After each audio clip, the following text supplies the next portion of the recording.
Assalamualaikum dok. Waalaikumsalam. Saya Yunus dari Banjarmasin dok. Ya, Izin silakan bertanya terkait masalah bekam tadi. Bagaimana kriteria bekam yang kita lakukan itu benar? Apakah dari warna pos di bekam atau dari darah yang keluar dok? Atau respon dari si di bekam tersebut? Itu dok pertanyaan dok. Terima kasih. Assalamualaikum warahmatullahi wabarakatuh. Iya, iya. Benar dan tidak benar tidak dipengaruhi oleh warna darah bekam. Nggak dipengaruhi, Pak. Ya. Terus juga tidak juga berefek, ada yang efeknya langsung, ada yang tidak langsung loh. Jadi tidak berpengaruh juga. Kalau nggak langsung, berarti bekam kita nggak benar, nggak juga. Yang penting bekam yang kita lakukan sesuai dengan protap yang standar. Higienis, misalnya waktu bekamnya misalnya pakai kondisi hiperemis, jangan kelamaan. Ini kadang suka lupa tuh, ngekopnya kelamaan tuh, jadi timbul blister. Ya, harusnya mengekop itu sampai terjadi perubahan warna. Ya, sampai perubahan warna merah sudah cukup, tidak perlu sampai lama banget, itu menjadi berisiko. Atau kemudian pada saat penusukan dikop lagi, itu lama banget juga. Sebenarnya waktunya adalah cukup berpatokan pada clotting time dan bleeding time, atau sudah nggak berdarah lagi sudah cukup. Nah, jadi masalah itu kelamaan, Pak. Nah, indikator bagus dan tidak bagus adalah kalau kita sudah sesuai dengan SOP. Kalau tidak sesuai dengan SOP jadi buruk. Atau kadang-kadang bisa dilihat efek kepada pasiennya memang, tapi ini tidak menjadi valid. Kita katakan bekam buruk, habis dibekam malah demam, infeksi. Jangan-jangan berarti ada infeksi masuk ke dalam tubuhnya. Gara-gara proses bekam. Jadi jangan sampai bekam ini malah zolim kepada pasien. Ini sering sekali nih, bekam pengobatan yang luar biasa malah jadi zolim. Ada kasus tuh, mentang-mentang bagus, nggak dicek tensi. Ternyata dia punya riwayat darah rendah. 80 per, kata dia darah rendah, kemudian dibekam, pingsan.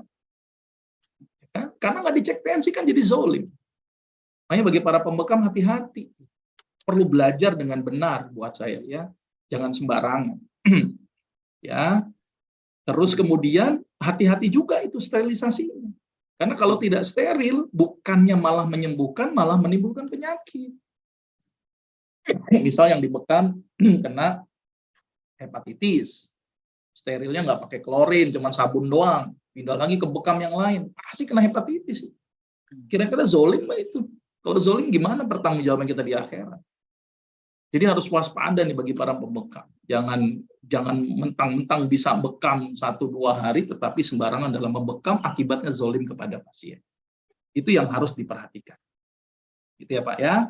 Jadi indikatornya tidak berpatokan kepada warna, tidak berpatokan kepada respon, ya, tapi berpatokan apakah kita sesuai dengan SOP yang tepat atau tidak. Gitu. Kalau seberapa banyak darah yang keluar tadi dok? Misalnya tergantung, Pak. Tergantung. Kalau misalnya Pak, tadi waktu-waktu sunnah itu ternyata ada gaya tarik gravitasi kan, bahwa gravitasi bulan akan menarik cairan kan. Itu ternyata jumlahnya lebih banyak dibandingkan dengan waktu yang lain. Terus kemudian dipengaruhi juga dengan konsumsi dia. Kalau dia banyak bawang putih dia konsumsi Pak, maka darahnya lebih banyak keluar. Ya, jadi tergantung dari dia ya. Atau dia punya penyakit-penyakit tertentu yang menyebabkan darahnya jadi mudah beku misalnya. Jadi tidak berpatokan kepada jumlah darah. Iya. Karena terlihat di sosial media itu Pak, ada darahnya sampai full kopnya itu. Apakah itu darah atau cairan interstisial yang keluar? Malah jadi pertanyaan di kepala saya. Oh, mudah-mudahan itu cairan sampah metabolisme yang keluar. Ya, mudah-mudahan. Kalau dia sesuai dengan prosedur, silakan saja. Atau mungkin dia mengkonsumsi obat pengencer darah. Oh, iya, betul. Jadi penuh dia berhentinya, nggak berhenti setelah karena kepenuhan kop. Maka itu pentingnya ditanya. Jadi dalam membekam itu pentingnya ngobrol dulu. Bu, punya riwayat diabetes nggak? Punya riwayat kekentalan darah nggak? Nah, biasanya kalau saya di klinik selalu menanyakan itu protapnya. Ya. Supaya aman, Pak. Iya. Coba saya tensi dulu. Oh ya, punya penyakit gula.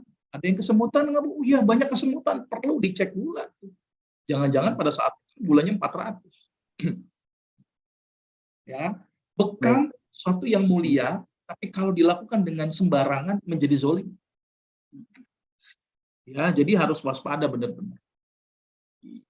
Ya, Baik, mudah-mudahan bisa terima kasih, Dok. bisa untuk belajar.